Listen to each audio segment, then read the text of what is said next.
तो दोस्तों इस वक्त हम लोग हैं जिन्ना हाउस। दिल में बिलीव करें क्योंकि इससे पहले जो देखा हमने तस्वीरों में देखा, अभी इस वक्त इस जगह को देख कर ना वाकई ही आंसू रोकना नामुमकिन है। मैं सोच भी नहीं सकता कि इस जगह को तबाह करने वाले भी हमारे अपने हैं, पाकिस्तानी हैं। चाहे तल्लक उनका तहरीक इंसाफ से हो या ना हो, लेकिन जिन्होंने ये सब कुछ किया है वो कोई हिंदुस्तान या अफगानिस्तान से आए हुए वो शरपसंद लोग नहीं है जिनसे हमारी अफवाज सुबह शाम लड़ रही है।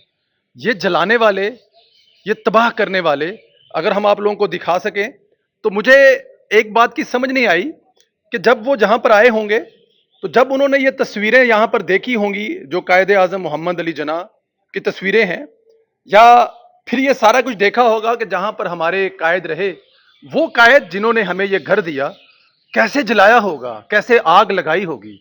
मैं इस बात को समझने से कासर हूं। और जनाब हाउस है जो इस पर हमला करके अचीव क्या किया गया है, मैं चाहूंगा कि हम लोग जरा, थोड़ा अंधेरा है लेकिन कुछ अंदर से भी दिखाएं तमाम ताकि, और ये इसी तरह रखा रखा जाना चाहिए। आने वाली नस्लों को दिखाना चाहिए कि ये जो करने वाले हैं उनका मकसद क्या था। देखें कितनी खूबसूरत बिल्डिंग है ये, कितनी खूबसूरत जगह है ये, लेकिन जो इस जगह के साथ किया गया है, ये देखें, ये बैठने वाली जगह हैं, मुख्तलिफ कमरे हैं, कमरों के अंदर जैसे फर्नीचर तबाह किया है, आप लोग शीशे देख सकते हैं, जिस तरह तबाही मचाई गई है। कैसे कर सकते हैं और कौन कर रहे हैं? हमारे अपने पाकिस्तानी, हमारे अपने इस मुल्क के सो कॉल्ड, जिस तरह भी रहे, जो भी रहे।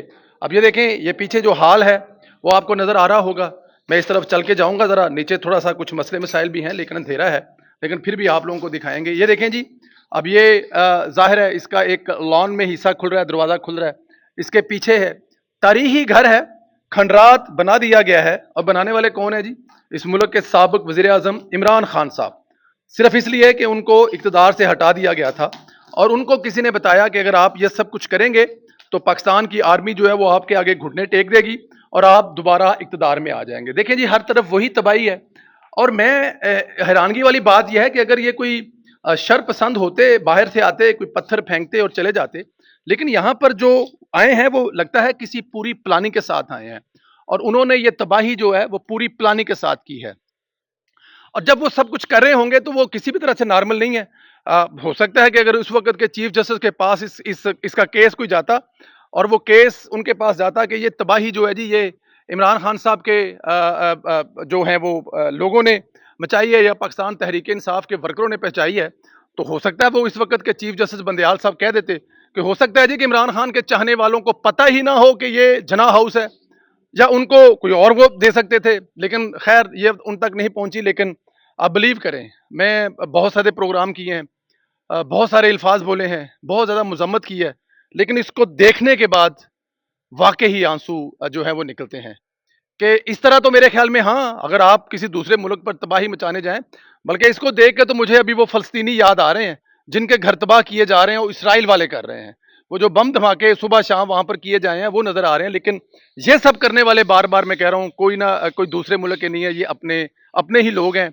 उनमें बहुत सारे लोग ऐसे हैं जो बहके हुए थे, उनमें बहुत सारे लोग ऐसे हैं जो बाकायदा ट्रेन थे, उनसे बहुत सारे लोग ऐसे जिनको बड़ी देर से ट्रेनिंग दी जा रही थी। उनको शायद पाकिस्तान के एक ऐसे इलाके से लाया जाता था जो अफगानिस्तान से बड़ा नजदीक पड़ता है। उनकी ट्रेनिंग में शामिल था कि जब आप लोग आएंगे तो आप लोगों ने ये किया, लेकिन उन्होंने किया है, ऐसा नजर आ रहा है। ये कोई लाहौर या सरगोदा या गुजरांवाला के आम लोग जो हैं वो साथ में जरूर थे, लेकिन ये करने वाले जो है ना इमरान खान के, वो लोग हैं जिनको इमरान खान पालता रहा है, जिनको इमरान खान बनाता रहा है। और उन्होंने फिर अपना गुस्सा निकाला आके इमरान खान की सूरत में पाकिस्तान की आर्मी पर। बहुत सारे दूसरे दोस्त हैं, उनसे भी बात करेंगे, उनसे भी पूछेंगे उनके इस बारे में क्या ताज़रात हैं। हमारे साथ बहुत सारे यहाँ पे दोस्त हैं जो कि ओवरसीज से आए हैं, इनसे पूछते हैं कि इनके देखने के बाद, सुनते रहे हैं, टीवी पर देखते रहे, लेकिन आज लाइव देखने के बाद क्या तासुरात है।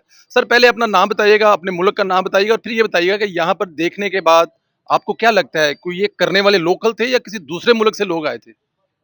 थैंक यू सो मच साहब, आपने ये मौका दिया हमें अपने जज्बात जो है उनका इजहार करने का। एक तो ये आपने एंड में बात की कि ये अपने मुल्क के थे या पराए मुल्क के, मुझे लगता है अपना कोई ऐसा नहीं कर सकता। बिल्कुल ये किसी मिशन के ऊपर, किसी खास मकसद के ऊपर काम कर रहे थे। अल्हम्दुलिल्लाह ہمارے اداروں نے، ہمارے لوگوں نے، ہماری پاکستانی عوام نے، پاکستانی نیشن نے ان کو کنٹرول کیا، اور ہم امید کرتے ہیں کہ آئندہ آنے والے دنوں میں بھی مزید ان کے خلاف سخت کارروائی کی جائے گی۔ اور جو آپ نے کہا جناح، اس کے متعلق یہ دیکھیں میرا دل خون کے آنسو رو رہا ہے، وہ ہمارے محسن پاکستان ہے۔ میں سمجھتا ہوں، یہ میرا بلیو ہے، اگر جناح صاحب نہ ہوتے تو آج پاکستان نہ ہوتا۔ تو جناح صاحب کی وجہ سے وہ ہمارے محسن ہیں، یہ ہمیں پیارا پاکستان ملا۔ پاکستان کے لیے، پاکستان کے اداروں کے لیے، ہمارے لیے ہمارے اندر بہت عزت ہے اوورسیز پاکستانیوں کے لیے۔ اور ایک اور جو صاحب میں بات کرتا جی ہوں آپ کی وساطت سے، کہ جو اوورسیز میں کچھ چند شر پسند لوگ پاکستان کے خلاف باتیں کرتے ہیں، ہم ان کی بھی مذمت کرتے ہیں۔ اوورسیز پاکستانی محب وطن ہیں، وہ اپنے اداروں کے ساتھ، اپنے پاکستان کے ساتھ، اپنے دفاعی اداروں کے پاس بھی ایک چٹان کی طرح کھڑے ہیں، اور انشاءاللہ ہم کھڑے رہیں گے۔ ایک دفعہ پھر چوہدری صاحب آپ کا شکریہ۔ اور یہ چیزیں دیکھ کے ہمیں بہت تکلیف ہو رہی ہے، آپ یقین جانیں یہاں پہ مور دین 42 کنٹریز کے لوگ ڈیلیگیشن آیا ہوا ہے، اور آپ کی سربراہی میں، جناب ملک صاحب کی سربراہی میں، تو بہت تکلیف ہوئی ہے، میں تکلیف بتا ہے، نہیں اس میں سکتا۔ کوئی شک نہیں ہے، بہت تکلیف ہے۔ سر آپ ذرا اپنا نام بتائیے گا، ملک بتائیے گا، اور ذرا مختصر بتائیے گا کہ یہاں پر دیکھنے کے بعد کیا محسوس کیا آپ نے؟ بسم اللہ الرحمن الرحیم۔ سب سے پہلے تو میں پرویز سندھیلا صاحب، چوہدری صاحب، میں آپ کا شکر گزار ہوں کہ ماشاءاللہ آپ نے اظہار رائے کے لیے لوگوں کو یہاں جمع کیا اور سب یہاں اکٹھے ہوئے۔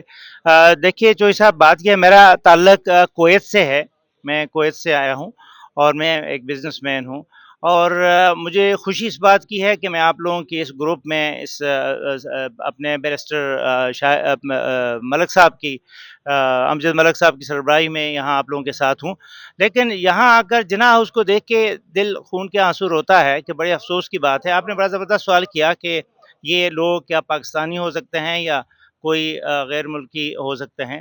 اگر وہ پاکستانی ہیں اور جو کام انہوں نے دکھایا ہے، تو میں تو یہ کہوں گا کہ ان کو میں غیر ملکی ہی کہوں گا، کیونکہ غیر یہ ملکی بھی کہیں گے اور ان سے کڑی سزا کے بارے میں بھی کہیں گے۔ سر ہمارے ساتھ ایک دوست اور ہے، ان سے بھی پوچھتے ہیں۔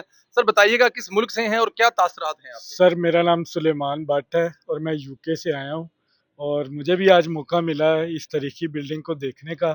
انتہائی افسوس ہوا، کاش میں ادھر نہ آتا۔ قائد ہم شرمندہ ہے، ہم بحیثیت پاکستان ہم اس کی حفاظت نہیں کر سکے، اور مجھے اس کا دکھ رہے گا تا حیات میری زندگی میں، کہ یہ دن بھی مجھے دیکھنا تھا کہ جنہوں نے اس ملک کو بنایا، جس نے اس ایک ایجنڈے کے تحت پاکستان کے لیے ایک لڑائی لڑی، ان کی تنصیبات کے ساتھ ہم کیا کر رہے ہیں۔ اور میرا یہ میسج بھی ہے ایک ایز اے اوورسیز پاکستانی، کہ ہمیں کسی پولیٹیکل پارٹی کو سپورٹ نہیں کرنا چاہیے۔ جب ہمارے اداروں کی بات آئے تو ہم سب کو ایک ہو کے ان کے ساتھ کھڑا ہونا یہ چاہیے۔ بٹ صاحب کا کہنا یہ ہے کہ ہمیں پارٹیوں سے آگے جا کر سوچنا چاہیے جب بات ہمارے ملکی اداروں پر آئے۔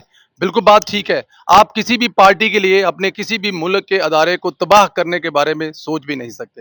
کچھ اور بھی دوست ہیں، ان سے بھی بات کریں گے ہمارے ساتھ۔ دوستو، ہماری یہ خوش قسمتی ہے، ہمارے ساتھ اس وقت سینئر قانون دان بھی ہیں، اوورسیز کے حوالے سے بڑی خدمات ہیں، موجود ہیں، اور آج کا یہ پورا ٹرپ بھی انہوں نے ارینج کیا ہے۔ ان سے بھی پوچھتے ہیں کہ یہاں پر آنے کے بعد ان کے کیا تاثرات ہیں۔ جی ملک صاحب، اپنے بارے میں بتائیے گا پلیز سننے والوں کو، اور پھر یہاں پہ جو ہوا اس کے بارے میں۔ جی، میرا نام بیرسٹر امجد ملک ہے جی، میں برطانیہ میں پریکٹس کرتا ہوں، لاء آفس ہے میری، اور میں بہت دل دکھی ہے جو دیکھا ہے آج 9 مئی کا واقعہ۔ میرے خیال میں ریڈ ہیرنگ ہے کہ اگر آپ عدم برداشت کو بڑھنے دیں گے تو اس کا الٹیمیٹ انجام جو ہے وہ یہ جو آج ہم نے جناح ہاؤس کی جو ڈیمولیشن دیکھی ہے وہ ہے۔ تو ہمیں ہر سطح پہ اوپر اس مائنڈ سیٹ کی، اس اتار چڑھاؤ کی، اس انٹالرنس کی، ریڈیکلائزیشن کی، ایکسٹریمزم کی مذمت کرنی چاہیے۔ ساتھ ہی ساتھ میں سمجھتا ہوں کہ دودھ کا دودھ پانی کا پانی ہونا چاہیے۔ آپ یہ نہ کریں کہ جی وہ کیونکہ سیاسی بات تھی اس لیے ان کو چھوڑ دیا جائے، یا اس کا نتارہ نہ ہو، یا اس کی انویسٹیگیشن نہ ہو۔ میرے خیال میں یا آج کل تو ڈیجیٹل دور ہے، کیمرہ سے آپ کو فوٹیج مل جائے گی، پتہ لگ جائے گا کہ کون قانون ہاتھ میں لے رہا ہے۔ یہ کوئی سیاسی جلسہ تو تھا نہیں، سیاسی ڈیمانسٹریشن بھی نہیں تھی، آرمی انسٹالیشن ہے، جناح ہاؤس قائد اعظم کا گھر ہے۔ لوگوں نے جنہوں نے آگ لگائی ہے، جلایا ہے، ان کو کیفر کردار تک پہنچانا چاہیے۔ موڈم کیا ہے؟ اگر آپ دہشت گردی کی عدالت میں مقدمہ چلاتے ہیں تو ان کی لمٹ ہے 6 مہینے میں مقدمہ فارغ ہو۔ آپ آرمی ایکٹ کے تحت بھی چلا سکتے ہیں، لیکن اگر وہ عدالتیں سمجھتی ہیں کہ سپریم کورٹ سمجھتی ہے کہ یہ آرمی ایکٹ کے تحت نہیں چلنا چاہیے تو دہشت گردی کی عدالت میں چلا لے، لیکن ٹائم بار کریں، اس مقدمے کو لنگر آن نہیں ہونا چاہیے۔ اگر آپ ایسے واقعات کا روک تھام نہیں کریں گے تو بلیو یو می ایسے 9 مئی کے واقعات ہوتے رہیں گے۔ اس دفعہ انہوں نے جناح ہاؤس جلایا ہے، अगली दफ़ा खुदा ना खास्ता कोई ऐसी बड़ी चीज़ जलाएंगे कि शायद वो नाकाबिले तलाफ़ी और नाकाबिले बर्दाश्त हो। आपने अभी मतलब कोर्टों की बात की है, देखें ये कुछ छोटा मोटा जुर्म नहीं है, आने वाली तारीख में कोई भी कुछ है। तो ये जो मिलिट्री कोर्ट्स वाला फैसला है, इससे आप मुतफिक हैं? क्या मिलिट्री कोर्ट्स में ये नहीं चलना चाहिए? देखिए, हमने मिलिट्री कोड दहशतगर्दों को चलाया है मिलिट्री कोड में, लेकिन आपको पता है कि सुप्रीम कोर्ट ने उस वक्त भी 2 साल की इजाजत दी थी जी। कि आप दहशतगर्दों को 2 साल तक ट्राई करें, कानून साजी करें, स्पेशलिस्ट कोर्ट बनाएं। अब भी मैं समझता हूं आपको इस्लाहात की जरूरत है। आपका क्रिमिनल प्रोसिक्यूशन और क्रिमिनल डिपार्टमेंट ऑफ इन्वेस्टिगेशन अलहदा नहीं है एक दूसरे से, और मिक्स है और गुडवुड है। पूरा लॉ और निज़ाम ही रिफॉर्म्स का मुतकाजी है। अब मैं इसके ऊपर ओपिनियन देता अच्छा नहीं लगता कि सुप्रीम कोर्ट ने कह दिया है। मेरे ख्याल में ट्रायल चलाएं दहशतगर्दी की अदालतों में, लेकिन टाइम बार करें। दहशतगर्दी की अदालतें रोज क्रिमिनल मुजरमान को सजा तक देती, सजाए मौत तक देती हैं, कैफर करदार तक पहुंचाती हैं। ये कर सकते हैं अगर इनके अंदर पॉलिटिकल विल हो, पीछे स्ट्रेंथ हो। मिलिट्री कोर्ट में भी ट्रायल हो सकते हैं, लेकिन ये फिर रुकता नहीं है यही सिलसिला। मिलिट्री कोर्ट फिर कल को किसी वजीर आजम को पकड़ के ट्रायल करना शुरू कर देगी तो हम बहुत चीखेंगे। तो मेरे ख्याल में सेपरेशन ऑफ पावर रहनी चाहिए और जो जिसका काम है उसको करना चाहिए। स्पीड से इंसाफ इस मामले में होना चाहिए मलिक साहब का। हमारे साथ कुछ दूसरे दोस्त भी, उनसे बात करेंगे। सर, आप बताएंगे कौन से कंट्री से हैं और आप यहाँ पर जो आपने देखा है बताएंगे लोगों को? खबरों में सुना, तस्वीरों में देखा, लेकिन आज रियल में देखने के बाद जो आपके जज्बात हैं। बहुत शुक्रिया संदीला साहब, आप मुझे एक दफ़ा पहले भी मौका दे चुके हैं। मैं व्यूवर्स के लिए बताना चाहूँगा कि मेरा नाम डॉक्टर मोहम्मद अब्दुल फजल है। मैंने ऑस्ट्रेलिया से पीएचडी की है और मेरा रिसर्च एरिया इंडस्ट्री 4.0 है। आज हमने कायद की रेजिडेंसी कायद आज़म हाउस को विज़िट किया है। इसको देख के हमारा दिल खून के आंसू रो रहा है। आप देखें कि हम लोग मुस्लिम लीग नून से वाबस्तगी रखते हैं। हम मुस्लिम लीग नून से वाबस्तगी रखने के नाते हम जमहूरी इक़्तिदार को फ़रोग़ देने वाले लोग हैं। हम कॉन्स्टिट्यूशन को बाला रखने के लिए हम सफ़ आरा हैं। हम ये चाहते हैं कि हमारे वोट का तक़द्दुस हो, हमारी राय को समझा जाए, उसकी रिफ्लेक्शन हो गवर्नमेंट को फॉर्म करने के सिलसिले में। लेकिन साथ ही साथ उसी कॉन्स्टिट्यूशन में सारे अदारों का एम्बिट बनाया गया है कि सब ने उसके दरमियान फंक्शन करना है और किसी भी पॉलिटिकल पार्टी को इजाज़त नहीं होगी कि वो किसी अदारे के मामलात में मदाखलत करे। अभी हम अगर देखें तो हमारा जो दिफाई अदारा है वहाँ पे चीफ ऑफ आर्मी स्टाफ का तकर्रर होने जा रहा था। उस सिलसिले में एक मखसूस पार्टी ने एक ख़ास किस्म की कैंपेन चलाई। वो एक जेन्युइन कंटेंडर को चीफ ऑफ आर्मी स्टाफ बनने की राह में रुकावट थे। वो पहले उन्होंने साज़बाज़ की कि वो चीफ ऑफ आर्मी स्टाफ ना बने, लेकिन जब उनको लगा कि उनका तकर्रर होने वाला है तो उन्होंने धरनों की भी कॉल दी। धरने भी नाकाम हुए तो उन्होंने जो अपने फॉलोअर्स हैं उनको मतशद्दिद सोच का हामिल बनाया। वो मतशद्दिद सोच के हामिल अफराद, वो गुमराह अफराद, वो कायद की रेजिडेंसी में आए। उन्होंने कायद की रेजिडेंसी को ऐसे जला दिया जैसे हम गाज़ा में खड़े हैं। वो पाँव रखते थे हम फ्लोर के नीचे से किरची किरची की आवाज़ें आती थी। हम गाड़ियां देखी वहां पे जली हुई। ऐसा तो हमने कहीं नहीं देखा था, हमने कभी सोचा भी नहीं था पाकिस्तान के अंदर। तो मैं ये कहना चाहता हूं कि जो भी अफराद, खासकर वो रहनुमा जिन्होंने मासूम लोगों को गुमराह किया है और उन मासूम लोगों ने गुमराही में आकर ये एक्शन लिए हैं, उनके खिलाफ कड़ी से कड़ी कार्रवाई की जाए और उनको करार वाकई सजा दी जाए। इसके साथ साथ अभी हम ये देखते हैं, जब हम अदारों की संदेला साहब बात करते हैं तो आज हम देखते हैं कि जिसको जो हम तसव्वुर करते थे कि दिफाई अदारा सबसे ताकतवर अदारा है, आज वो इंसाफ का मतकाजी है। वो जब अदालतों में जाते हैं तो हम देखते हैं कि अदालतें एक मखसूस शख्स को 14 इकट्ठी जमानतें देता है। फिर वो कहते हैं अच्छा जो केसेस बने हैं उसकी भी जमानत, जो आप आइंदा बनाएंगे उसकी भी जमानत। अच्छा, हम कहते हैं अच्छा भाई आपने हमें इंसाफ नहीं देना तो कानून के मुताबिक कोर्ट्स हैं, मिलिट्री कोर्ट्स हैं, हम वहां पे ट्रायल कर लेते हैं। और ये मिलिट्री कोर्ट का लॉ आज थोड़ी ना बना है, इनकी एक्टिविटीज के बाद थोड़ी नहीं बना, उससे पहले का बना हुआ। तो अभी हम देखते हैं वही हम ख्याल जजेस बैठते हैं, वो उसको ओवररूल कर देते हैं।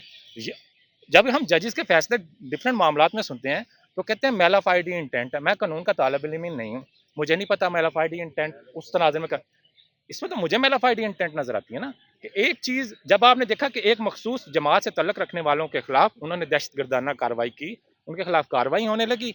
आप बैठ गए 4 जजेस और आपने 4-1 से आपने वर्डिक्ट दे दी कि नहीं जी ये वो नहीं बनना, यहाँ पे मिलिट्री कोर्ट्स में ट्रायल नहीं होने। ये पाकिस्तान में थोड़ी पाकिस्तान में सिर्फ नहीं होना, ये यूनाइटेड स्टेट्स में भी संदीला साहब हो चुका है, जब वहाँ के प्रेसिडेंट के कंटेंडर उन्होंने कैपिटल हिल पे और हमला उसकी बकायदा सजा मिली है, जहां पे मुझे नहीं लगता कि हमारी अदालतें इतनी डरती क्यों है सजा देने के लिए। वो किसी के बारे में भी हो, कोई भी लीडर हो, इस पाकिस्तान का जितना मर्जी अजीम लीडर हो, लेकिन जब इस किस्म की हरकतें, अब देखें आप ट्रम्प की बात कर रहे हैं तो वो, लेकिन उसमें इतना लटकाया नहीं गया। मुझे तो आज तक ये समझ नहीं आ रही कि इस 9 मई को गुजरे हुए 6 महीने हो रहे हैं, लेकिन अभी तक ट्रायल पर ही चल रहा है कि ट्रायल होना है नहीं होना, कौन सी अदालत में होना है। आप इंग्लैंड में चले जाएं, 2000 कुछ भी बात है, आज से 10-11 साल पहले वहां पर कुछ प्रॉब्लम ऐसे हुए थे जिसकी वजह से बहुत सारे फसादात हुए। जिस दिन फसादात हुए थे, तीसरे दिन अदालतें बैठ गई थी, 9 साल के बच्चों को भी सजा सुनाई गई थी तीसरे दिन फसादात होने के बाद। आज 6 महीने के बाद भी हम यही रिक्वेस्टें कर रहे हैं, तरले कर रहे हैं, मिन्नतें कर रहे हैं, लेकिन आज भी अदलिया में बैठे हुए कुछ ऐसे लोग इमरान खान और उसकी पार्टी को बचाने के लिए। लेकिन डॉक्टर साहब की जो बहुत सारी खूबसूरत है बात है, वो मैं कोट करूंगा इससे पहले कि आप लोगों को खुदाफिज कहें। डॉक्टर साहब ने कहा कि जब इमरान खान ने यह देखा कि वो वोट की ताकत से दोबारा हुकूमत नहीं बना सकते, तो उन्होंने अपने साथियों को पुरतशद्दुद बनाया ताकि वो पुरतशद्दुद हो जाएं, आए और वो कब्जा कर लें इस मुल्क के इक्तदार पर। लेकिन ऐसा होना नहीं था। शायद उनको किसी जगह से कोई शय थी, अगर आप ऐसी हरकत करेंगे तो आप मुल्क पर कब्जा कर लेंगे। लेकिन यहाँ की हालत देखने के बाद मुझे नहीं लगता कि खुदा ना करे कभी कोई ऐसा सोचे। दोस्तों, ये हमारे लिए इबरत का निशान भी है कि हमें कभी किसी पार्टी के सरबराह या किसी पार्टी के पीछे लग के अपने मुल्क की, अगर खुदा ना करे किसी जगह पे हमारे खिलाफ, हमारे दीन के खिलाफ, हमारे मुल्क के खिलाफ बात हुई है, तो अपने ही मुल्क में तोड़ फोड़ कर हम कभी भी कोई अच्छा मैसेज नहीं देते। अगर आपने करना है तो बाइकआउट करें उन चीजों का जिनसे आपको इख्तिलाफ है। लेकिन ये जो किया गया है ये बहुत जुल्म और ज्यादती है। इसको आने वाली नस्लों के लिए मेरे ख्याल में ऐसे ही रखा जाएगा और रखा भी जाना चाहिए, ताकि पैदा होने वाले बच्चे भी देखें कि इस मुल्क में एक फितना आया था जो इसने किया था। अपना ख्याल रखें, इजाजत दें, बहुत शुक्रिया।